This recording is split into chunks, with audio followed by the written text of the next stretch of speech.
দীপাই চাইছেনে আমাৰ ইয়াৰ বৰ বেছি গা ভাল নাই হ'লেও কৈছে মই আগুৱাই দিম বাৰু তোমালোকক টেম্পুত উঠাই দিম আৰু ইয়াত চাওক সেইমতে সি লগতে আহি আছে নিজে ক'লো অলপ ৰেষ্ট কৰি লোৱা যদি পাৰা মানে আমাক ল'বলৈ আহিবা স্কুলৰ পৰা আৰমানৰ ছুটী হ'লে ছেকেণ্ড আৰ্মি গেট স্কুলত আহি পাই আৰমানক এৰি লৈ পেলাই যোৱাৰ সময় চাইছেনে পাৰ কেইটামান চালোঁ আৰু এয়া আমি চাহ খাই লৈ মই আহিছোঁ আৰমানৰ LKGৰ ফৰ্ম জমা দিবলৈ আৰু আমাৰ ই আহি পালে আৰু ল'বলৈ বুলি আৰু জানেনে ঘৰ যোৱাৰ আগতে ক'লো ব'লা বিশালত যাওঁ ভিৰ কম হ'ব সেইমতে ময়ো ক'লো ব'লা আৰু ইয়াত চাওক আমি আহি পালোঁ বিশালত মানে ভাবি আছিলোঁ বিশালখন ইয়াতে খোলা হ'লে কিমান ভাল হ'লহেঁতেন চিলাপথাৰৰ পৰা অলপ দূৰতেই খুলিছে বিশালখন এতিয়া ঘৰৰ বজাৰবোৰ কৰিবলৈ বহুত ভালেই হ'ব আহি যাম আৰু বিশালত মাজে মাজে বিশালৰ পৰা টালি টোপোলা লৈ আহি পালোঁ আমি ঘৰত চাইছেনে কৈছে আৰমানৰ অকল গৰম কাপোৰবোৰ ল'বৰ কাৰণে কিন্তু গৈ মেলি ঢেৰ বজাৰ কৰি ল'লোঁ আৰু আমাৰ লৈছে খোৱা বস্তু মই লৈছোঁ কিটচেনৰ বস্তু আৰমানে লৈছে আৰমানৰ খেলা বস্তু ৰিম'ট কাৰটো লৈছে আৰু তাৰ কাপোৰবোৰেই লোৱা হৈছে বাৰু এই চাইছেনে জেকেট এটা ল'লোঁ আৰু মোজা ল'লোঁ আৰমানৰ কাৰণে ইনাৰ ল'লোঁ আৰু এইবোৰ টি চাৰ্ট আৰু লং পেণ্ট এটা ল'লোঁ কাপোৰযোৰ ইমানে ভাল লাগিছিলে লৈ ল'লোঁ কাৰণ নানী ঘৰতে যাবলৈ আছে তাৰ সেইকাৰণে নতুন কাপোৰ লৈ ল'লোঁ এইফালে কাৰ্ডবৰ্ড এটা ল'লোঁ এইবোৰ কিটচেনৰ বস্তু লোৱা কামবোৰ মোৰেই হয়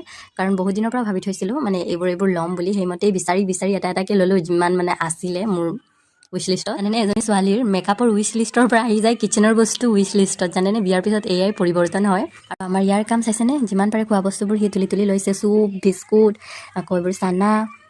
হেংকিও লৈছে বজাৰবোৰ কৰাৰ পিছত এয়া চাইছেনে এই দুটা বস্তু ফ্ৰী দিছে মেগীৰ পেকেট দুটামান মানে অলপ ডাঙৰেই আছে দুটা অলপ সৰু লাগিছে কিন্তু ডাঙৰেই হয় কিটচেনৰ কাৰণে কাপোৰ নেক্সট মাহত ল'ম বুলি ভাবিছোঁ কাৰণ এইটো মাহত যিমান আছিলে বাজেটত মিলাই মানে বজাৰ কৰি ল'লোঁ গোটেই মাহটো চলিব লাগিব এইটোৱেই প্ৰথম চিন্তা চাকৰিয়াল মানুহৰ আৰু আজি ইমানতে সামৰিলোঁ পুনৰ নতুন এটা ভিডিঅ'ত লগ পাম